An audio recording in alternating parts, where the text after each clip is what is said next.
Universal যে values সেটি সর্বকালের সর্ব দেশের নাগরিকের জন্য প্রযোজ্য। বাংলাদেশ তার ব্যতিক্রম নয়। বাংলাদেশ রাষ্ট্রটিও কিন্তু আন্তর্জাতিক সম্প্রদায়ের সদস্য, জাতিসংঘের সদস্য, এবং জাতিসংঘের পক্ষ থেকে যে রিপোর্টটা হাজির করা হয়েছে, যে সুপারিশগুলো হাজির করা হয়েছে, সবগুলোই কিন্তু কগনিজেন্সে নিয়ে তারপরে আমাদের ইনফারেন্স ড্র করাটা বেহতর। ঢালাও ভাবে সামাজিক ভাবে কিন্তু আমরা বরাবর ঐতিহাসিক ভাবে, সে ব্রিটিশ আমল বা তারও আগে থেকে পুলিশ বিরোধী একটা চেতনা আছে সবার মধ্যে, অ্যান্টি এস্টাবলিশমেন্ট চেতনা থেকে সেটা উৎসরিত। তো সেই কারণে আপনার যখন পুলিশের ইন্ডিভিজুয়াল হিসেবে, ব্যক্তি হিসেবে, নাগরিক হিসেবে রাইটস ভায়োলেটেড হবে, that must also be addressed. সেই কনসার্ন থেকে আমি কথাটা বলেছি। ক্রাইম অ্যাগেনস্ট হিউম্যানিটি এটি ভয়ঙ্কর রকমের একটা অপরাধ, এটার কোনো মাফ নেই। যেই হন আপনি, আপনার যারা পুলিশ হত্যা করেছেন তাদের যেমন মাফ নেই, শেখ হাসিনার নির্দেশে যে সমস্ত পুলিশ আমাদের নাগরিকদের প্রাণ হরণ করেছেন তাদেরও কোনো মাপ নেই। এবং এই টেনিয়রটা যদি দেখেন, জুলাইয়ের 1 তারিখ থেকে 15ই আগস্ট পর্যন্ত যে পরিব্যক্ত সময়, এর সিংহভাগ সময় শেখ হাসিনার শাসন আমলে, অল্প একটু সময় আপনার 3 দিন আমাদের শাহাবুদ্দিন চুপ্পু মহোদয়ের দায়িত্বে, আর বাকি সময়টা প্রফেসর ডক্টর ইউনূসের সময় ঘটনা। নির্মোহভাবে আপনি যদি একটা পার্সপেক্টিভে ফেলেন তাহলে দায় কম বেশি সবার উপর এসে পড়বে। সুতরাং এটা বাংলাদেশের জন্য রাষ্ট্র হিসেবে আমাদের ইমেজের জন্য একদিক থেকে ভালো যে আমরা বিষয়গুলো উদ্ঘাটিত হতে দেখেছি, এবং নজর এড়িয়ে পড়ার মতো বিষয় এইগুলো নয়। আরেকদিক থেকে যে বিষয়টা, যে নারকীয় যে হত্যাযজ্ঞ ঘটেছে, এর ফেয়ার ট্রায়াল এনশিওর করতে হবে। আপনার যেটা ভবিষ্যতে কোনো অভিযোগ যাতে উত্থাপিত না হয় যে ক্যাঙ্গারু ট্রায়াল হয়েছে। কারণ এখানে দুটো প্রবাদ বাক্য আছে, একটা হচ্ছে জাস্টিস হারিড জাস্টিস বারিড, আরেকটি হচ্ছে জাস্টিস ডিলেড জাস্টিস ডিনাইড। এটার মাঝামাঝি একটা জায়গায় আমাদের আসলে থেকে এই বিষয়গুলো ওয়ান্স ফর অল আপনার মীমাংসায় যেতে হবে।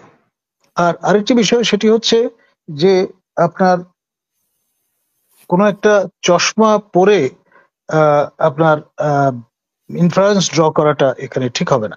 ইউনিভার্সাল যে ভ্যালুস সেটি সর্বকালের সর্ব দেশের নাগরিকের জন্য প্রযোজ্য। বাংলাদেশ তার ব্যতিক্রম নয়। বাংলাদেশ রাষ্ট্রটিও কিন্তু আন্তর্জাতিক সম্প্রদায়ের সদস্য, জাতিসংঘের সদস্য, এবং জাতিসংঘের পক্ষ থেকে যে রিপোর্টটা হাজির করা হয়েছে, যে সুপারিশগুলো হাজির করা হয়েছে, সবগুলোই কিন্তু কগনিজেন্সে নিয়ে তারপরে আমাদের ইনফারেন্স ড্র করাটা বেহতর। এখানে যারা উপস্থিত আছেন তার মধ্যে একমাত্র আমি পুলিশের হিউম্যান রাইটস নিয়ে কাজ করেছি। Human rights manual for the police, police বাহিনীর যে ম্যানুয়াল, তার one of the co authors আমি। বরাবরই আমার যে কনসার্নটা ছিল সেটা হচ্ছে যে ব্যক্তি পুলিশ একজন নাগরিক যখন তিনি ইউনিফর্মটা খুলে ফেলেন, তিনি আপনার আমার মতোই একজন নাগরিক। আর যখন ইউনিফর্মে থাকেন তার একটা রুলস অফ এনগেজমেন্ট আছে। সেই জন্যে তিনি বিশ্রামের সুযোগ পাচ্ছেন কিনা, তার খাওয়া দাওয়ার অবকাশ হচ্ছে কিনা, এই বেসিক যে হিউম্যান যে নিডস সেগুলো ফুলফিলড হচ্ছে কিনা, সেই বিষয়গুলো সম্পর্কে আমাদের একটা ধারণা থাকা ভালো। এক। দ্বিতীয়ত, ঢালাও ভাবে সামাজিক ভাবে কিন্তু আমরা বরাবর ঐতিহাসিক ভাবে, সে ব্রিটিশ আমল বা তারও আগে থেকে পুলিশ বিরোধী একটা চেতনা আছে সবার মধ্যে, অ্যান্টি এস্টাবলিশমেন্ট চেতনা থেকে সেটা উৎসরিত। তো সেই কারণে আপনার যখন পুলিশের ইন্ডিভিজুয়াল হিসেবে, ব্যক্তি হিসেবে, নাগরিক হিসেবে রাইটস ভায়োলেটেড হবে, that must also be addressed. সেই কনসার্ন থেকে আমি কথাটা বলেছি। Nothing wrong in that. আমি পুলিশের পোশাক পরে সিনেমায় অভিনয় করেছি, সেটা ভিন্ন বিষয়, কিন্তু আপনার এটা ভাবার কোনো কারণ নাই যে আমি পুলিশের লোক। Thank you.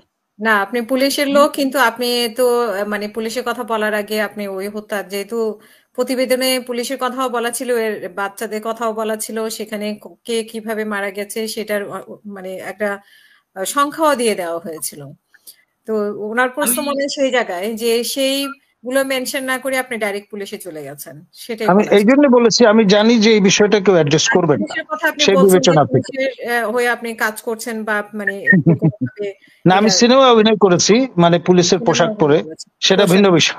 পোশাক পরে, জি। কিন্তু কিন্তু মানে আপনি নিশ্চয়ই দেখেছেন যে পুলিশ যে আপনার জুলাইয়ের মাঝামাঝি থেকে 5ই আগস্ট পর্যন্ত, এবং 5ই আগস্টও আমরা দেখেছি যে সাভারে কি করেছে।